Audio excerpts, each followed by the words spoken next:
وہ جنس ہی کو اپنا دیوتا مانتی ہے اور بغیر کسی حسین اور خوبصورت لڑکے کے اس کی کوئی رات نہیں گزرتی۔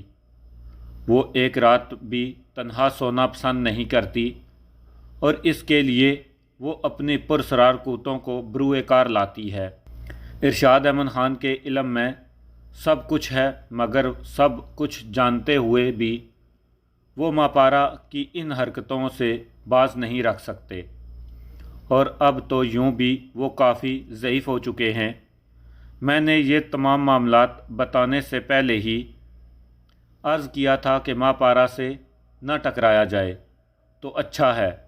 میں پھر اپنی اس بات کو دہراؤں گا، وہ ایک انتہائی خطرناک اور پراسرار لڑکی ہے۔ ممکن ہے اس سے ٹکراؤ کی صورت میں ہمیں نقصان اٹھانا پڑے۔ حمزات نے اپنی تمام تگ و دو اور جو کچھ معلوم ہوا اس سے مجھے آگاہ کیا۔ یہ سب کچھ میرے لیے بھی انتہائی حیرت انگیز تھا، حالانکہ میں خود اب تک ایسے عجیب اور پراسرار واقعات سے گزر چکا تھا کہ اگر کسی دوسرے پر گزرتے اور میں سنتا تو کبھی یقین نہ کرتا۔ اس وقت میرا ذہن مختلف خیالات کی آماجگاہ بنا ہوا تھا۔ حمزات کے مشورے اپنی جگہ، مگر میں کس طرح اپنی توہین بھلا دیتا، یہ میرے لیے ناممکن تھا۔ آخر کچھ دیر غور کرنے کے بعد میں نے حمزات کو مخاطب کیا۔ میں نے ماپارا کے بارے میں سب کچھ سن لیا ہے، مگر یہ سب جاننے کے باوجود میرا آخری فیصلہ یہی ہے، اس لڑکی کو میرے سامنے جھکنا پڑے گا، چاہے اس کے لیے مجھے کچھ بھی کرنا پڑے۔ میں بے غیرت ہو کر زندہ رہنے پر موت کو ترجیح دوں گا۔ اس وقت تم جاؤ، میں رات بھر کا جاگا ہوا ہوں، سو کر صبح اٹھنے کے بعد میں تمہیں پھر طلب کروں گا۔ آپ کا جو حکم مجھ پر فرض تھا کہ آپ کو حالات سے آگاہ کر دوں، اور میں نے اپنا فرض پورا کر دیا۔ اب جو آپ کا فیصلہ ہوگا مجھے قبول ہوگا۔ یہ کہہ کر حمزات رخصت ہو گیا اور اس کے جاتے ہی میں سو گیا۔ میں جاگا تو شام ہو چکی تھی۔ میری آنکھوں میں شانتی کا حسین سراپا گھومنے لگا۔ وہ بھی اب سو کر اٹھی ہوگی۔ میں سوچنے لگا، کیا شانتی میرا روزمرہ بن جائے گی؟ شانتی یا ماپارا؟ میں نے خود سے سوال کیا۔ یہ بھی تو ہو سکتا تھا کہ میں اپنے ذہن سے ماپارا کا خیال جھٹک دیتا۔ کیا یہ میرے لیے ممکن ہے؟ نہیں، جیسے میرے اندر سے کسی نے جواب دیا، شانتی شانتی ہے اور ماپارا ماپارا ہے، کوئی بھی کسی کا بدل نہیں۔ میں بہت دیر تک گزرے ہوئے واقعات کے متعلق سوچتا رہا، عجیب اور پراسرار واقعات جن سے پے در پے میں دوچار ہوا تھا۔ میں نے کبھی سوچا نہ تھا کہ میں ایسے حالات سے گزروں گا۔ حمزات کو قابو میں کر کے ایک مثالی زندگی گزارنا، پھر میرا قتل ہو جانا، قتل کے بعد دوسرا جسم حاصل کرنا، یہ سب کچھ ناقابل فہم سا تھا، جیسے میں نے کوئی ہولناک خواب دیکھا ہو۔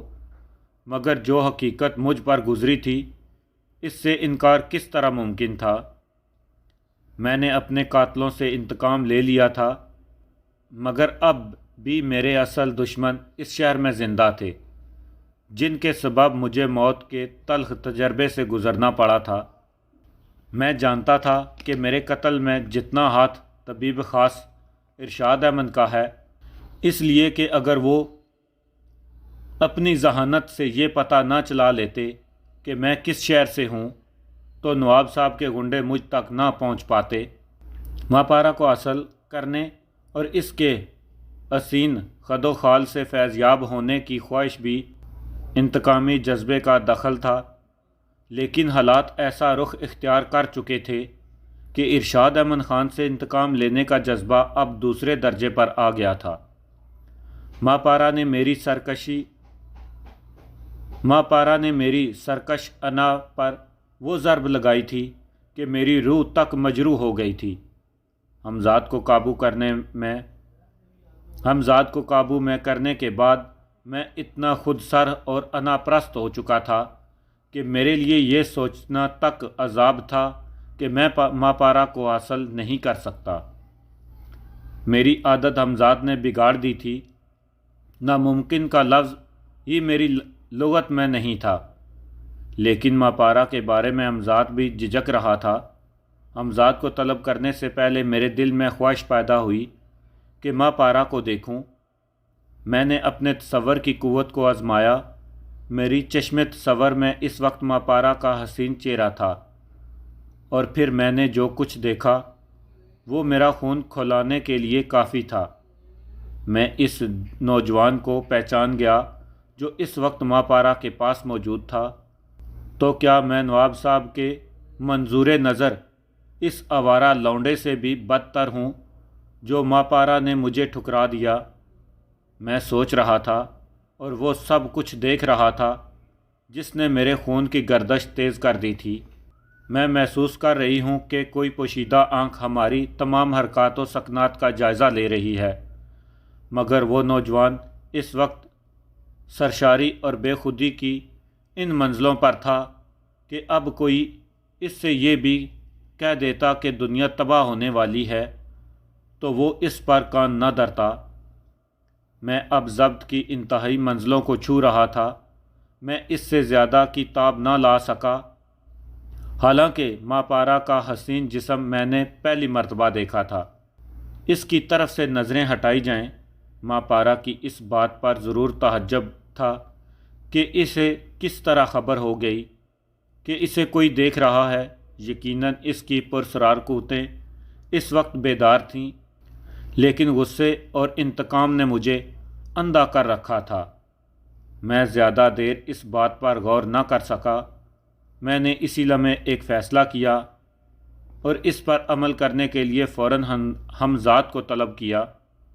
حمزاد کے آتے ہی میں نے اسے حکم دیا، فوراً ماپارا کے گھر جاؤ اور جو نوجوان اس وقت اس کی خوابگاہ میں ہے اسے اسی حالت میں بے ہوش کر کے بیگم پل سے دور کسی آباد چوراہے پر پھینک دو۔ حمزاد میرے حکم سن کر سکتے میں رہ گیا۔ وہ اکلایا، آپ آگ سے کھیل رہے ہیں؟ بکو مت، میں حلق کے بل چیخا۔ میں تم سے جو کہہ رہا ہوں وہ کرو۔ میرا حکم سنتے ہی وہ سہما ہوا سا رخصت ہو گیا۔ میں نے آنکھیں بند کر کے ابھی ماپارا کا تصور ہی کیا تھا کہ دیکھا حمزاد ماپارا کی خوابگاہ میں داخل ہو چکا ہے۔ ماپارا اور وہ نوجوان اس وقت بھی اپنی دنیا میں گم تھے۔ ان دونوں کی تیز تیز سانسیں مجھے صاف سنائی دے رہی تھیں۔ نوجوان کی طرف بڑھے اور اس نے ایک ہی جھٹکے میں اسے ماپارا کے قریب سے کھینچ لیا۔ نوجوان فضا میں معلق سا ہوا، ہاتھ پاؤں مار رہا تھا اور ماپارا جیسے پتھر کی ہو کر رہ گئی تھی۔ وہ ایک دم بفری ہوئی شیرنی کی طرح مسحری سے اٹھی، مگر اس عرصے میں اس نے دیکھا کہ دروازہ جو اندر سے بند تھا وہ خود بخود کھلا اور نوجوان کو برہنہ جسم ہوا میں تیرتا ہوا باہر نکل گیا۔ ماپارا نے دیکھا کہ کمرے سے نکلنے سے پہلے نوجوان کا سر ایک طرف ڈھلک گیا تھا۔ ماپارا کے خلاف یہ میرا پہلا قدم تھا، لیکن میرے دل کو تشویش ضرور تھی کہ نامعلوم اب کیا ہو۔ میں سوچنے لگا، حمزاد مجھے بے سبب تو نہیں ڈرا رہا ہوگا، یقیناً اب کچھ ہوگا۔ ممکن ہے ماپارا بھی میرے خلاف کچھ کرے، مگر اسے یہ پتہ کس طرح لگے گا کہ اس واقعے میں کس کا ہاتھ ہے؟ اس طرح کے خیالات نے میرے تصور کا سلسلہ منقطع کر دیا۔ میں اب اس واقعے کا رد عمل دیکھنے سے پہلے اور کچھ کرنا نہیں چاہتا تھا۔ اس لیے میں نے اپنے تپتے ہوئے جسم کو سکون بخشنے کے لیے دلی بازار جانے کا فیصلہ کیا۔ میرے لیے اس وقت آدھی رات کا انتظار کرنا بھی دوبر تھا، حالانکہ یہ بھی ممکن تھا کہ میں حمزاد کے ذریعے شانتی کو اٹھوا لیتا، لیکن ایک تو یہ کہ میرے علم میں تھا کہ اس وقت شانتی کے ہاں محفل جمی ہوگی، دوسرا اس کا بڑا سبب یہ تھا کہ اب میں رشید یارجنگ کی حیثیت سے میرٹھ میں متعارف ہونا چاہتا تھا۔ اس کے لیے ضروری تھا کہ لوگوں سے میرے تعلقات بڑھیں تاکہ میں اپنا وہ ہلکا اثر پیدا کر سکوں جو مجھے بداواں میں میسر تھا۔ شاید اس کا سبب یہ رہا ہو کہ میں جی حضوری اور حاضر باش کا عادی ہو چکا تھا۔ میں جانتا تھا کہ بیک وقت پرسرار طور پر اتنے آدمیوں کے قتل نے پولیس کو بکھلا دیا ہوگا۔ وہ سرگرمی سے اس شخص کی تلاش میں ہوگی جو ان کا ذمہ دار ہے۔ تقریباً 1 گھنٹے بعد میں دلی بازار میں پہنچ گیا، لیکن مینا بائی کے کوٹھے پر پہنچ کر مجھے ایک ذہنی جھٹکا لگا۔ خلاف معمول کوٹھا خاموش تھا۔ میرے دستک دینے پر مینا بائی کا ایک ملازم باہر نکلا۔ اس نے مجھے بڑے کمرے میں بٹھایا اور اندر چلا گیا۔ چاندی لمحوں بعد مینا بائی اندر سے آتی ہوئی نظر آئی۔ اس نے مسکرا کر میرا استقبال کیا۔ کہیے حضور، کیسے تکلیف کی؟ اس کی اس معمولی سی فکرے میں مجھے بڑی اجنبیت محسوس ہوئی۔ میں نے ذرا تلخی سے کہا، کیوں، کیا تمہیں ہمارا آنا ناگوار گزرا؟ کیا مجھے اپنے آنے کا مقصد بتانے کی ضرورت ہے؟ شانتی کہاں ہے؟ شانتی؟ مینا بائی نے عجیب سے لہجے میں کہا، وہ اب اس کوٹھے سے ہمیشہ کے لیے جا چکی ہے۔ پھر وہ فوراً سنبھل کر بولی، مگر حضور فکر مند نہ ہوں، میں نے ایک نئی شانتی کا بندوبست کیا ہے۔ بس 4-6 دن کے دیر ہے۔ چشم بددور حضور اگر اس نظر بر کر دیکھ لیں گے تو بس دیوانے ہو جائیں گے اس کے۔ مینا بائی کی بات سن کر میں کچھ بھی نہ سمجھ پایا کہ وہ کیا کہہ رہی ہے۔ مجھے اس پر ایک دم غصہ آ گیا۔ یہ کیا تم نے نئی پرانی شانتی لگا رکھی ہے؟ صاف صاف بتاؤ، شانتی کہاں گئی؟ حضور برہم نہ ہوں تو میں عرض کروں کہ شانتی اب ڈل چکی تھی۔ یہ تو حضور کی چشم عنایت تھی کہ حضور نے اسے اتنی عزت بخشی۔ باسی کھانا مجبوری اور بھوک میں تو کھا لیا جاتا ہے، مگر روز روز نہیں۔ معاف کیجیے گا، شانتی آپ کے لائق نہیں تھی، اس لیے پھر تم شروع ہو گئی۔ میں نے مینا بائی کی بات کاٹ کر کہا، کیا یہ ممکن نہیں کہ تم سیدھی سیدھی بات کر سکو؟ میں نے تقریباً چیخ کر کہا، اب اگر تم نے کوئی الجھانے کی بات کی تو میں بری طرح پیش آؤں گا۔ شانتی کیسی تھی یہ تم سے زیادہ میں جانتا ہوں۔ اسے تم نے نہیں، میں نے برتا ہے۔ میں تو یہ سب حضور کے لیے عرض کر رہی تھی۔ بہرحال اگر حضور کا مزاج نصیب دشمنہ اس وقت ناساز ہے تو میں اپنی گفتگو مختصر بھی کر سکتی ہوں۔ وہ ایک لمحے کے لیے رک کر پھر بولی، میں نے 5000 میں اس کھوٹے سکے کا سودا کر دیا۔ کیا تم نے شانتی کو بھیج دیا؟ کب؟ کس کے ہاتھ؟ کیوں؟ آخر کیوں؟ جب میں تم سے کہہ چکا تھا کہ جتنا پیسہ چاہو مجھ سے لے لو۔ میں مینا بائی پر برس پڑا۔ ابھی کچھ دیر پہلے ہی وہ یہاں سے گئی ہے۔ اس نوجوان نے شاید اپنا نام راحت بتایا تھا۔ مینا بائی نے پرسکون لہجے میں کہا، راحت؟ میں اچھل پڑا۔ اسے بھی تو ماپارا نے راحت کے نام سے مخاطب کیا تھا، مگر یہ نہیں ہو سکتا۔ وہ کوئی اور ہوگا، کوئی اور۔ میں بڑبڑانے لگا۔ جی، مینا بائی نے کہا، نہیں، میں نے تم سے کچھ نہیں کہا، میں جا رہا ہوں۔ بہرحال تم نے یہ اچھا نہیں کیا، اس کی سزا تمہیں بہت جلد بھگتنی پڑے گی۔ ٹھہریے حضور، ٹھہریے حضور، مینا کہتی ہی رہ گئی اور میں وہاں سے تیز تیز قدم اٹھاتا چل دیا۔ مجھے اب ان تنہائی کی ضرورت تھی تاکہ میں اپنے تصور کی قوت بروئے کار لا کر شانتی کا پتہ چلا سکوں، اور تنہائی کے لیے گھر سے بہتر کوئی جگہ نہ تھی۔ میں نے اپنے تصور کی قوت استعمال کرنے سے پہلے حمزاد کو طلب کیا، تم نے اس نوجوان کا کیا کیا؟ میں شرمندہ ہوں، حمزاد بجھے ہوئے لہجے میں کہا۔ میں اسے ماپارا کے گھر سے نکال لے جانے میں تو کامیاب ہو گیا تھا، مگر رستے میں ہی اس کا جسم مجھ سے چھین لیا گیا۔ کیا مطلب؟ کیا یہ ممکن ہے؟ یہ کس طرح ہو گیا؟ میں نے جو کچھ عرض کیا وہی حقیقت ہے۔ میں ابھی ماپارا کے گھر سے کچھ ہی دور پہنچا تھا کہ مجھے اپنے تعقب میں ایک دودھیا روشنی سی آتی دکھائی دی۔ پھر چند ہی لمحوں میں اس دودھیا روشنی کا اثار نوجوان تک پہنچ گیا اور میرے دیکھتے ہی دیکھتے وہ نوجوان اس میں روپوش ہو گیا۔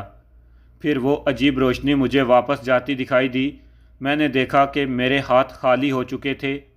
میں نے اس روشنی کا پیچھا کرنا چاہا مگر مجھے اپنا وجود جلتا ہوا محسوس ہوا اور گھبرا کر میں نے اس کا تعاقب چھوڑ دیا۔ حمزاد خاموش ہو گیا۔ وہ نوجوان کہاں گیا؟ میں نے کھوئے کھوئے سے لہجے میں حمزاد سے پوچھا۔ کیا آپ حقیقت سننے کی تاب لا سکیں گے؟ حمزاد نے سوال کیا اور پھر مجھے خاموش دیکھ کر خود ہی بولا، وہ نوجوان اس وقت نواب صاحب کی حویلی کے ایک حصے میں شانتی کے ساتھ شراب پی رہا ہے۔ کیا کہہ رہے ہو تم؟ یہ سب کیا ہوا؟ یہ کس طرح ہو گیا؟ تفصیل سے سننا چاہتے ہیں تو سنیے کہ وہ پرسرار اور عجیب روشنی ماپارا کی حیرت انگیز قوتوں کا کرشمہ تھی جس نے مجھ سے نوجوان کا جسم چھین لیا۔ پھر چند ہی لمحوں میں ماپارا